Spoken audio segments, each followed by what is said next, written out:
What's going on, y'all? So listen. What's going on, y'all? So we are back again for another episode review of Love After Lockup, Life After Lockup, Season 3, Episode 11, Up in Flames, okay? Up in old flames, bitch. Listen, so we get into this episode. Girl, Sarah and Michael.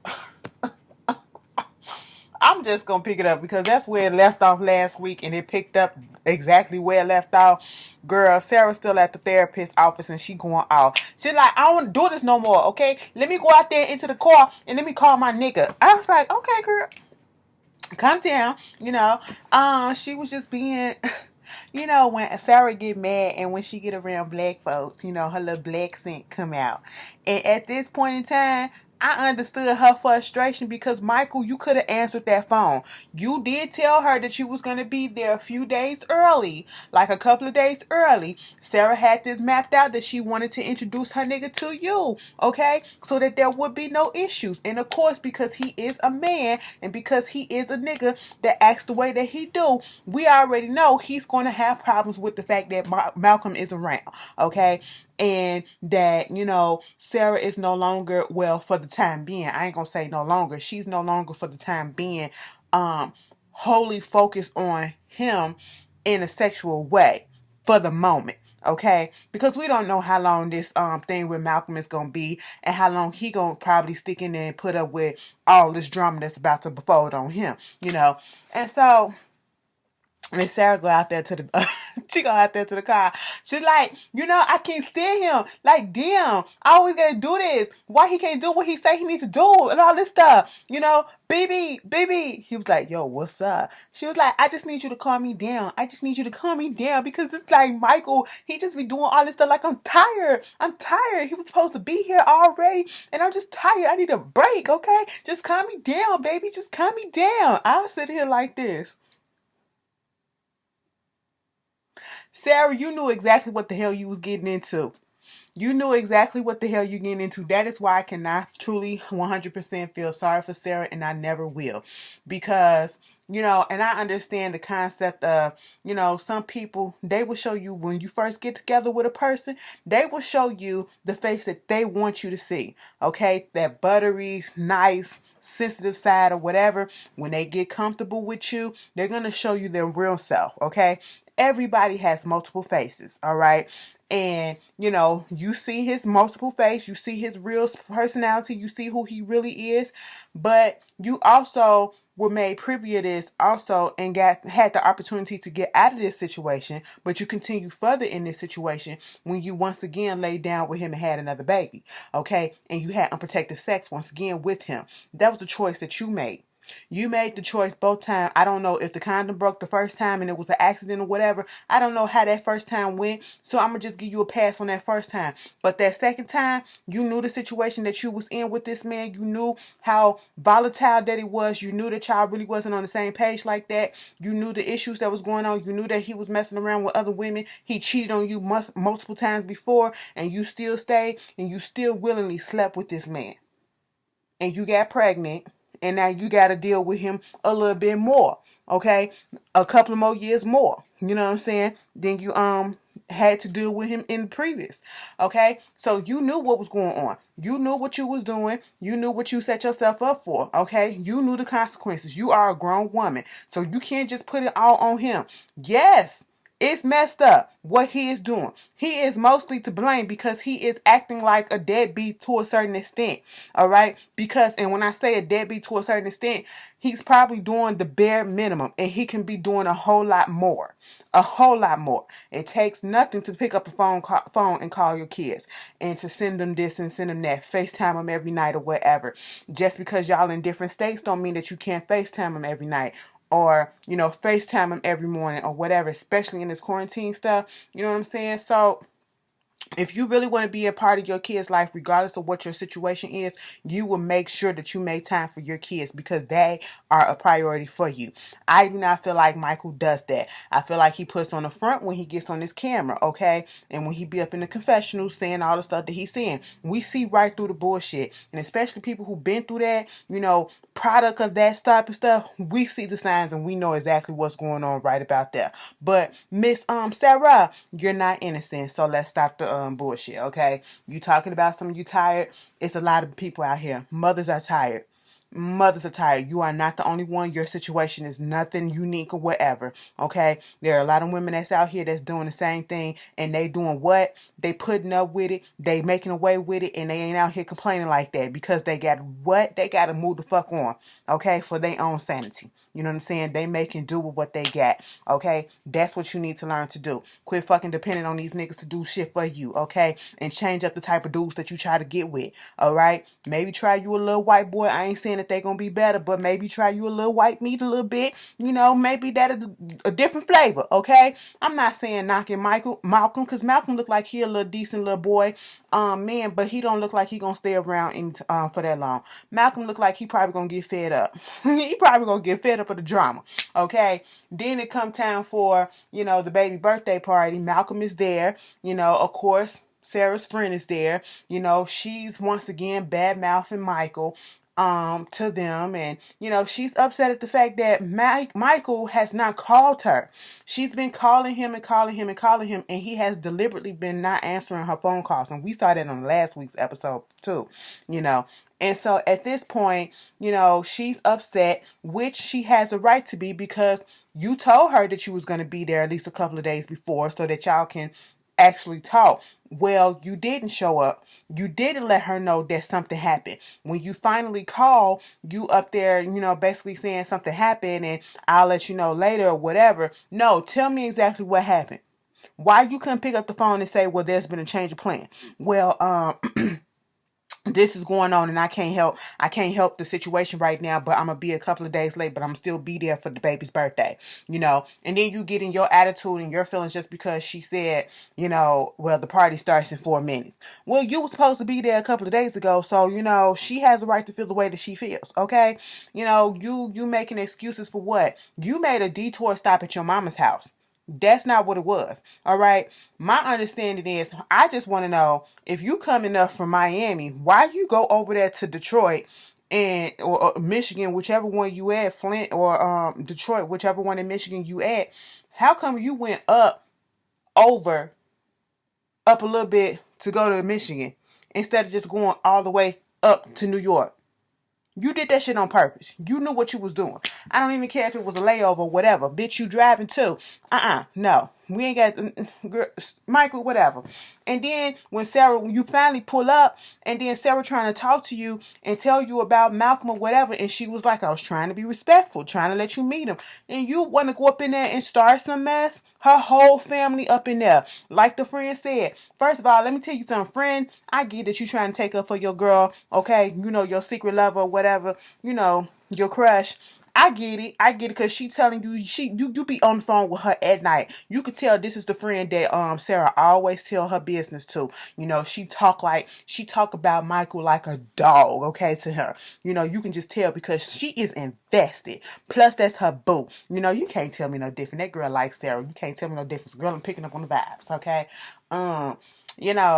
And she was like, I wouldn't want to be here. If I was Michael, I wouldn't even show up. Why would I even want to come when I got whole family here, friends here that don't even like you and all this stuff? Baby girl, regardless of the fact that y'all don't like him, that is his child. Those are his children. So he better show up. He still has to be a father. Okay? Don't ever say nothing like that. Because then if he don't show up, you're going to be upset that he didn't show up.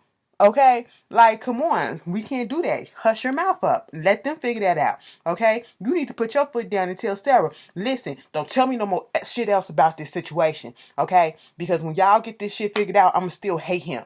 You know what I'm saying? That's how it's going to be. Michael want to throw a little fit out there in the parking lot, trying to come up in there. I'm trying to be here for the daughters. I'm up in here for my daughters or whatever. I'm trying to see my kid. I said, Michael, if you don't shut your ass up. And that was it with them. Okay? Girl, tragic. But I was sitting here looking like, If Sarah and this accent, it's kind of cute though. I ain't even gonna lie, I like it a little bit, but girl, I'm like, is it real or is it fake? I'm still trying to figure it out all this time. Like, girl, is you really putting it on? No, I don't know. Y'all put it down in the comments. Y'all feel like that shit fake, or if you know, because sometimes when you get mad, you know, your little voice inflection changes or whatever. It's just like when you have a immigrant parent or whatever, and English ain't their first language, and they get pissed off, or somebody that's English isn't their first language, and then they go into their first language when they get pissed off. I love that shit. Okay, call me whatever you want to call me, bitch. I love that shit. That shit be making me laugh so much because I be like, girl, you pissed off. I'm gonna step the fuck back and I'm gonna let you have that, okay? I'm gonna let you have that. But anyway, moving on from that. So we get to Lacey and Shane. So like, I've been up for like hours since like 3 o'clock, and it's just like I am just so like anxious and nervous about everything that's going on today. It's 6 o'clock right now, okay? Baby, I said, what's gonna happen, girl? We are about to do the egg retrieval and put in implantation. I said, oh, so y'all doing the IVF. Girl, she go wake Shane up. Okay? Now Shane is me. First of all, I'ma act like I really wanted to be up. Second of all, what do you want?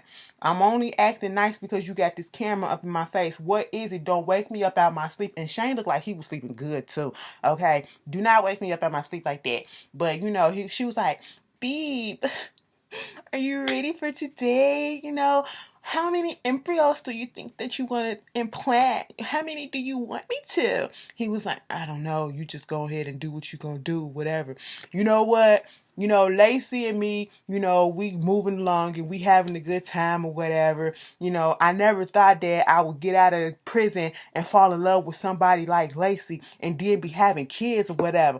I said, okay, Shane, I can't even fault Shane at this point because Shane is the only one on here that actually feel like he really 100% is in this mode of getting his life together. So I actually like him. I was like, okay, boo-boo, you young, but you acting, like you got some sense, okay? You can't help who you love. You can't help who you love. He's acting a little bit more mature than some of the people that's on here that's older than him.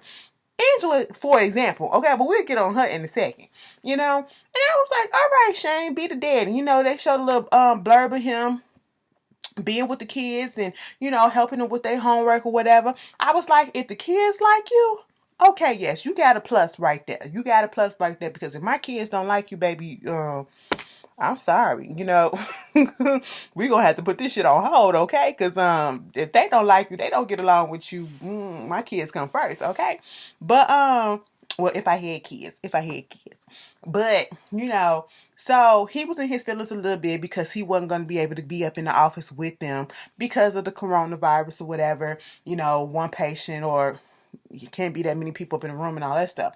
And so they do the thing and she implanted 2 embryos and of course they was happy. And then, a week later, they do the pregnancy test and she's pregnant. I said, baby girl, calm down a little bit, because I don't want nothing, we excited right now. I don't want nothing to happen or whatever. And, because sometimes you be a little bit happy too quick. Give it a couple of weeks. Give it till after the first trimester, take all the precautions that you need to take, whatever, so that, hopefully it can stick. You know what I'm saying? Because we done seen too many things. I don't want to wish that on them. But I'm just saying. Okay? And that was Shane and Lacey. They really wanted nothing today. Okay? Moving on from that. Andrea and Lamar.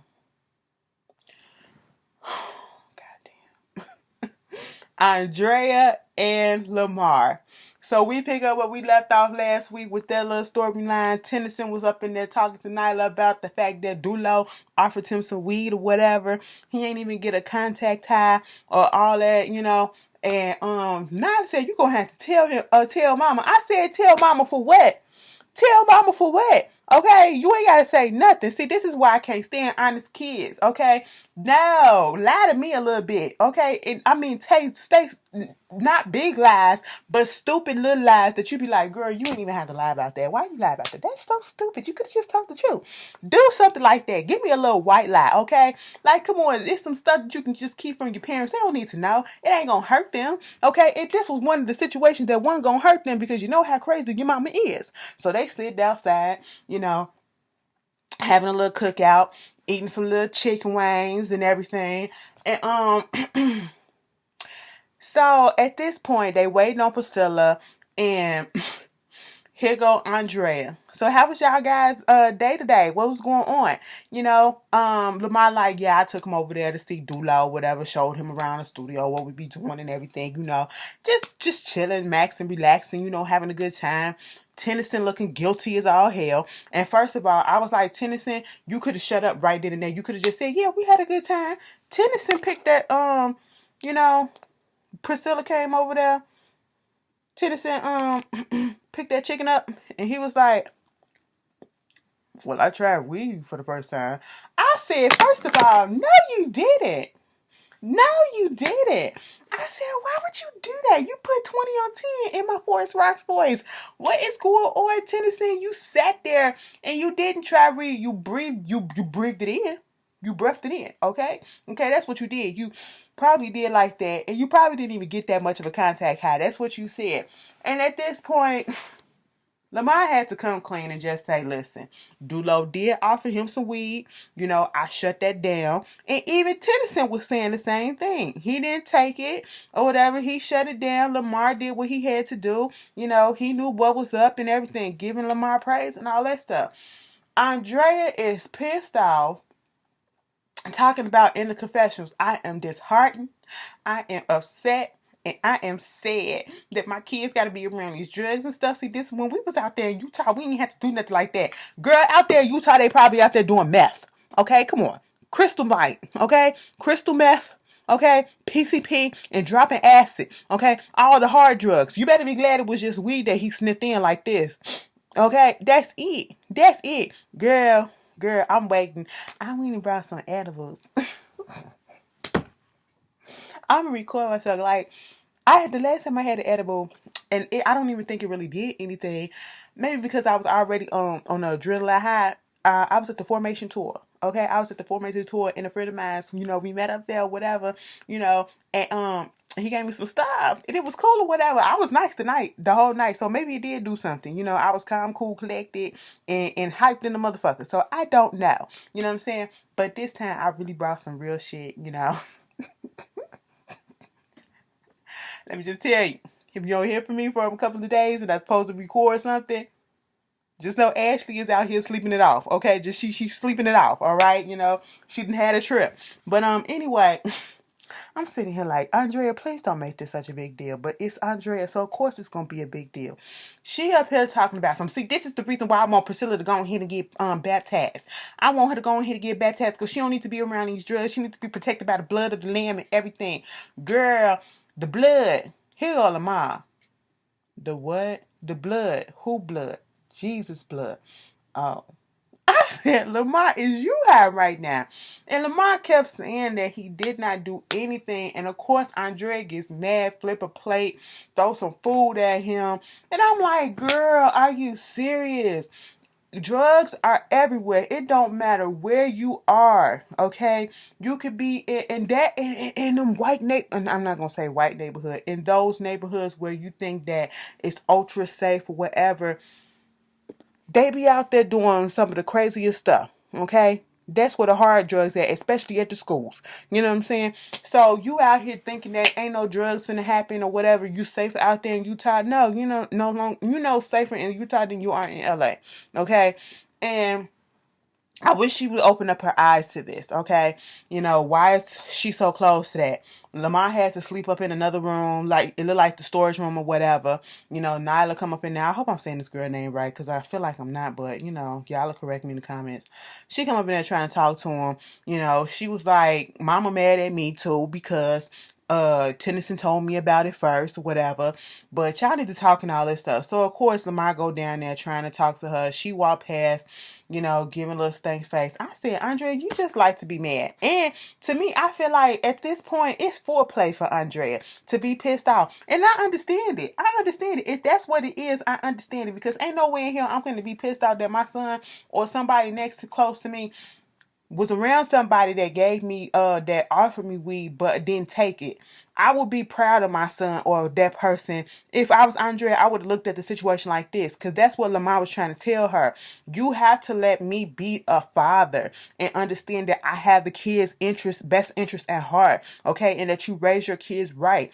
Andrea couldn't see past the fact that it was drugs involved, and couldn't see past the fact that, obviously what you instilled in your son worked, because he said no. He's 18 years old, and technically speaking, he's an adult. If you want to put it like that, by law, he's an adult, and he can make those decisions himself. He could have went on ahead and smoked that weed, but he didn't, okay? And he could have lied to you about it, but he didn't, And so you pissed off at Lamar for what?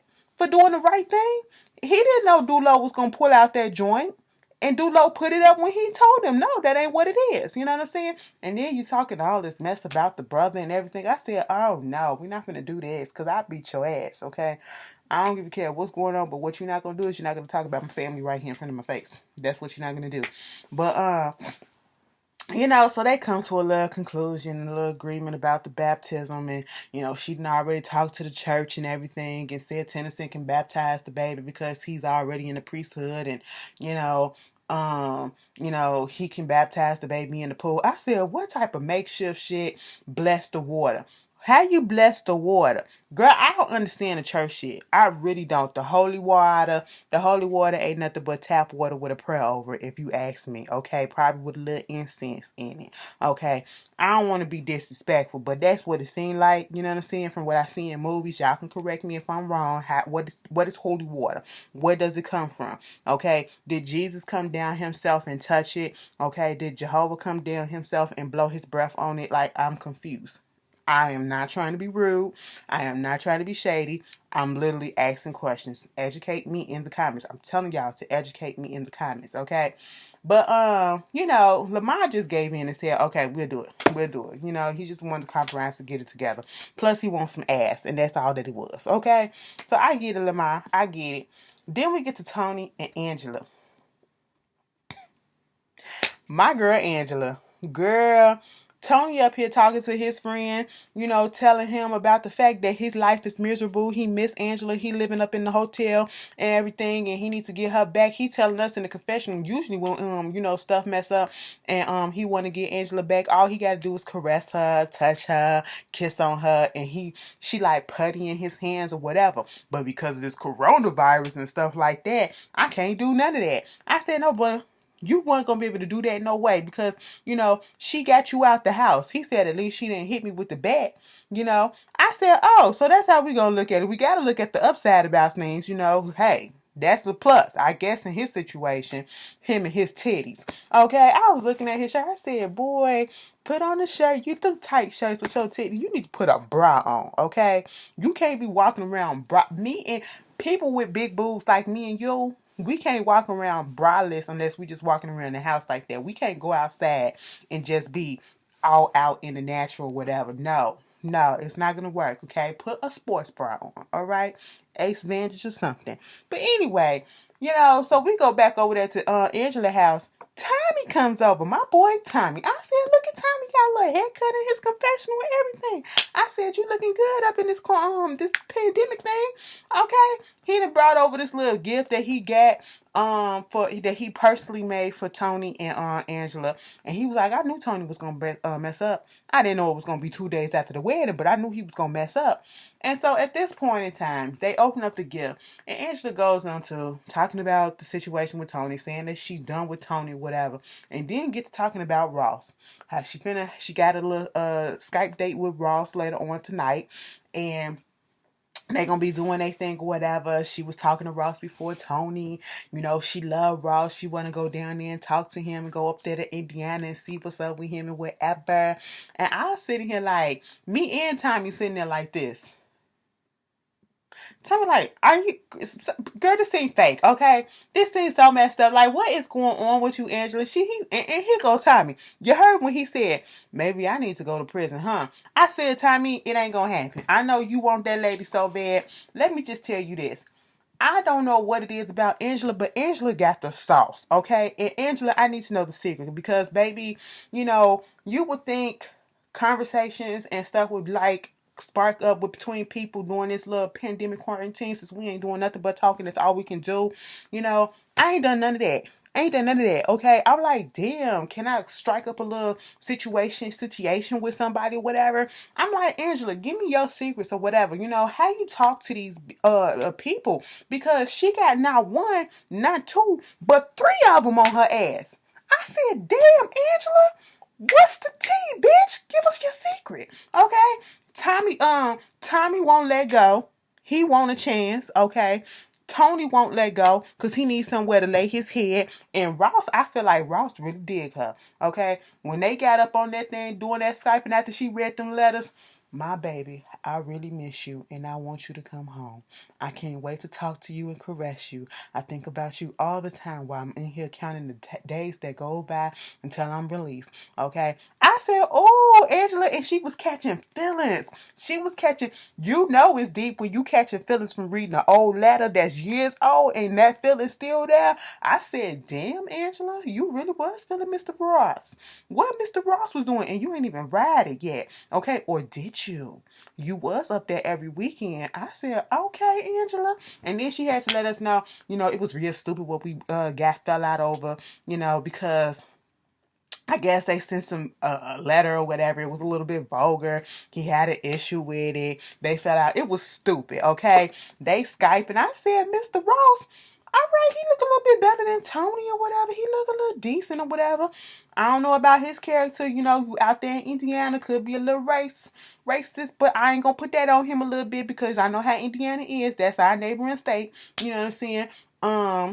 And we don't go to certain parts out there, okay? When we go out there, we don't go out to certain parts, and niggas know that, okay? That's how it is still in 2020. Girl, it's Lovecraft country out there up in that bitch. But anyway, so they having a little date or whatever, talking about stuff. He was like, I love you, baby. I miss you, whatever. She was like, oh, I miss you too, Ross. And he was like, you supposed to come up here and see me. I invited you up here to see me a few times and you said no.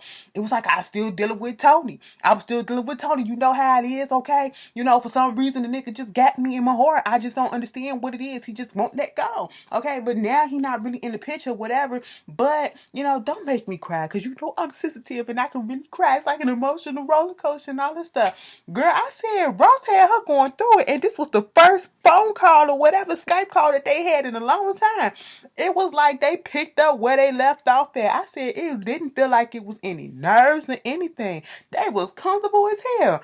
I said, all right, Angela, take Ross. I don't know nothing much about him, but I already like him a little bit better than I like Tony. Okay? Take Ross, okay? Tommy, go home. Okay? It's not gonna happen. Moving on from that, we get to Brittany and her sister and her mama. Long story short, Brittany is pissed. And at this point, she has every right to be because she went through addiction. She wanted her mama to come out this clean.